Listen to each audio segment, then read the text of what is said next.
A woman accidentally came to her boyfriend's house, but was made into a marionette and hung on the wall, and swinging constantly, with her limbs bleeding from the silk thread. Her appearance was horrible. The woman's name is Juanzi. Since her boyfriend had been neglecting her recently, which made her suspect that her boyfriend had someone else, so she followed him secretly after work. She found her boyfriend entering a strange room and flirting with a strange woman by the window. やっぱり他の女に会ってたのね。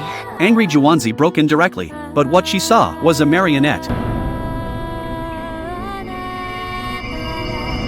When the man found Juanzi, she had been turned into a marionette hanging on the wall, and the murderer was a puppet named Pierre. 20 years ago, the male lead's family performed puppet shows and often performed around to make a living, but his brother didn't like this wandering life. So when his father was seriously ill, he ran away from home, and Pierre was the only thing he took from home. 20 years later, when the male lead found his brother, he found that their family had become marionettes hanging from the ceiling by white piano strings. Hanging from the ceiling, his brother said that being a puppet makes it effortless to do anything. This incredible behavior shocked the male lead's 3 views. He doesn't understand why would anyone in the world willingly become puppets. So he took his sister and left, but her sister didn't want to. She was deeply attracted by the ballet dancers and hopes to be like them, sing and dance. The brother next to her said it was easy. He then asked his sister to change into a dance dress controlled by the strings of the puppet without moving themselves. She can dance beautifully. Everything was going well, but with Juanzi's intrusion in the room, all the puppets twisted strangely and started to attack the male protagonist frantically. Even the brother's family was hung up. The brother shouted Pierre's name loudly,